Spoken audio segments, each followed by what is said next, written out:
হে guys, তোমরা দেখছো philosophy for vision YouTube channel, আর আমি তোমাদের সঙ্গে প্রফেসর বরুণ বল। আর আজকে যে বিষয়টি নিয়ে আমি আলোচনা করতে চলেছি সেটি হলো philosophy in 20th century Indian, অর্থাৎ বিংশ শতাব্দীর ভারতীয় দর্শন। এটা 6th সেমিস্টারের অনার্সের ছেলে মেয়েদের জন্য। এছাড়াও এই বিষয়টি তোমরা পাবে কন্টেম্পোরারি ইন্ডিয়ান ফিলোসফি বা সমকালীন ভারতীয় দর্শন এই নামে, যেটি তোমাদের 4th সেমিস্টারের পাশের বা জেনারেলদের ছেলে মেয়েদেরও কাজে লাগবে। তো চলো দেরি না করে শুরু করা যাক আজকের ভিডিও।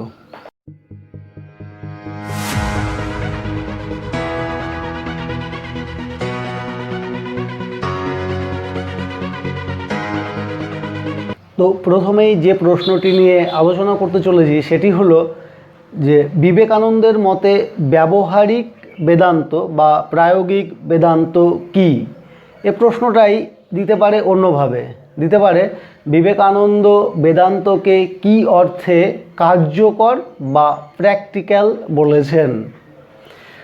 তো প্র্যাকটিক্যাল বেদান্ত বা ব্যবহারিক বেদান্ত বলতে কী বোঝায়? বিবেকানন্দের মতে আমাদের প্রত্যহ জীবনে যে বেদান্তের আদর্শ,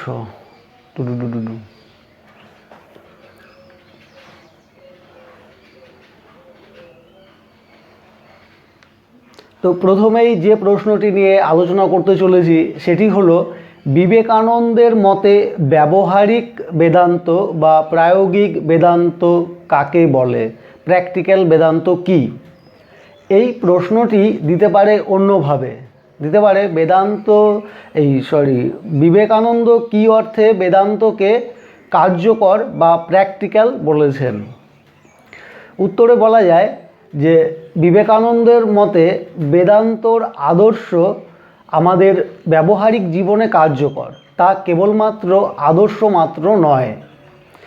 অর্থাৎ বেদান্ত মানুষের জীবনকে আরও কর্মঠ করে তোলে, অন্যান্য মানুষের সঙ্গে নিজের একাত্মতা অনুভবে সাহায্য করে, এছাড়াও মানুষের অন্তর্নিহিত ক্ষমতাকে জানতে সাহায্য করে।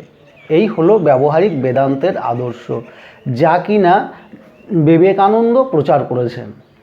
তো সংক্ষেপে যদি বলি বেদান্ত বা প্র্যাকটিক্যাল বেদান্ত কী না, প্র্যাকটিক্যাল বেদান্ত হলো কিনা পাশাপাশি মানুষের সঙ্গে নিজের বা আত্মর একাত্মতা অনুভব করা। এই হলো ব্যবহারিক বেদান্ত, যা মানুষকে আরও বেশি কর্মঠ করে তোলে। বেশ, পরবর্তী প্রশ্ন, বিবেকানন্দের লেখা যে কোনো দুটি গ্রন্থের নাম উল্লেখ করো।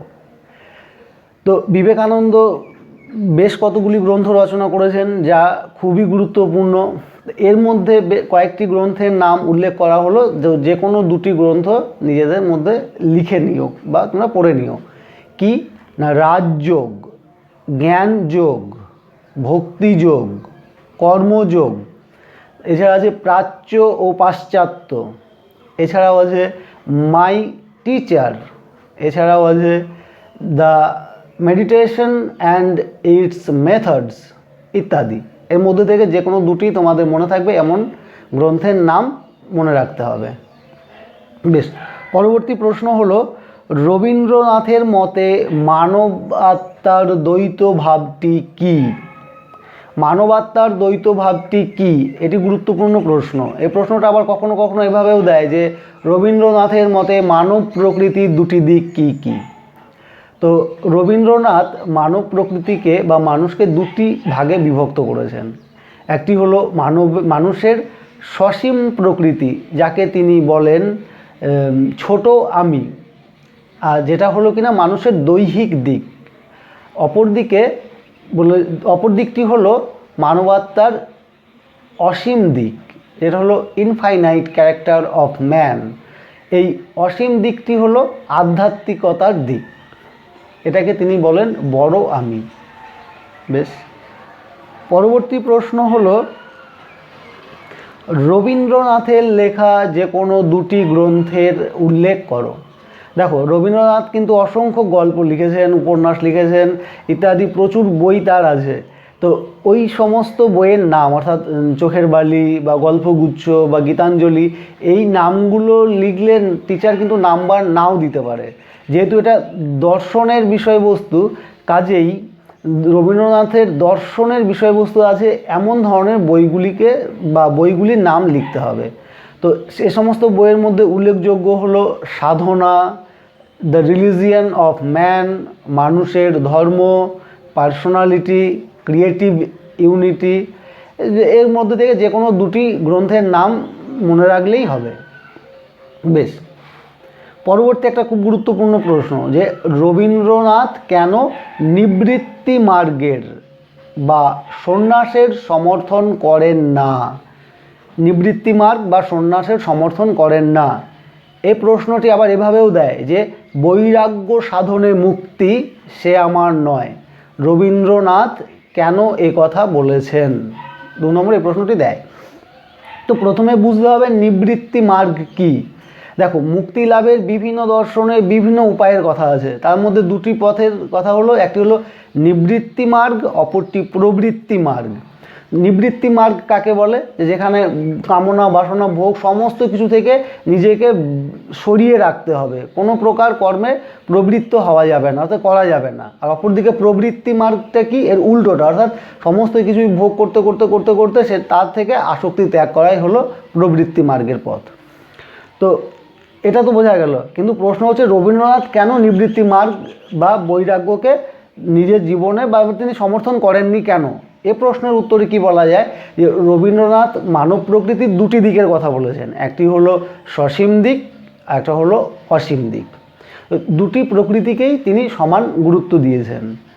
সসীম দিকে দৈহিক কামনা বাসনা প্রাধান্য পেয়েছে এবং অসীম দিকে আধ্যাত্মিকতার দিক এবং নিজেকে অতিক্রম করে যাওয়ার প্রবণতার দিক। তো রবীন্দ্রনাথ এবং তিনি একথাও বলেন যে মানুষের সসীম দিকটি হলো অসীমতার আধার, অর্থাৎ সসীম দিককে বাদ দিয়ে অসীম দিকের উপলব্ধি করা সম্ভব নয়। কিন্তু বৈরাগ্য বা সন্ন্যাস বা নিবৃত্তি মার্গকে যদি স্বীকার করা হয় তাহলে মানব প্রকৃতির সসীম দিকটিকে উপেক্ষা করতে হয়। তাই রবীন্দ্রনাথ এই বৈরাগ্য সাধন বা নিবৃত্তি মার্গকে মেনে নিতে রাজি নন। এক কথায় যদি বলি যে রবীন্দ্রনাথ মানব প্রকৃতির দুটি দিকের মধ্যে সসীম দিককেও স্বীকার করেছেন, যদি নিবৃত্তি মার্গকে মানতে হয় তাহলে এই সসীম দিকটিকে বাদ দিতে হয়, যেটা রবীন্দ্রনাথ মেনে নিতে রাজি নন, তাই তিনি নিবৃত্তি মার্গকে মেনে নেননি।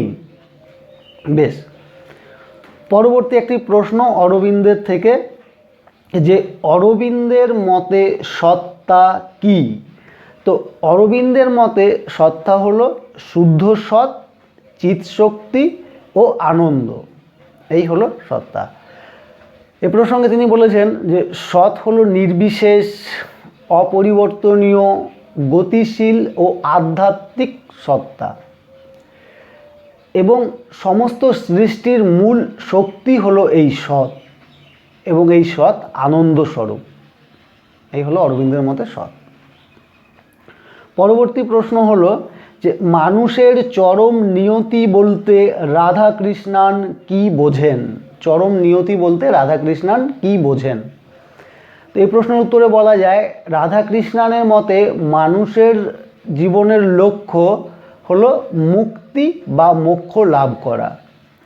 তবে ব্যক্তিগত মুক্তি বা মোক্ষকে তিনি মানব জীবনের চরম নিয়তি বলেননি।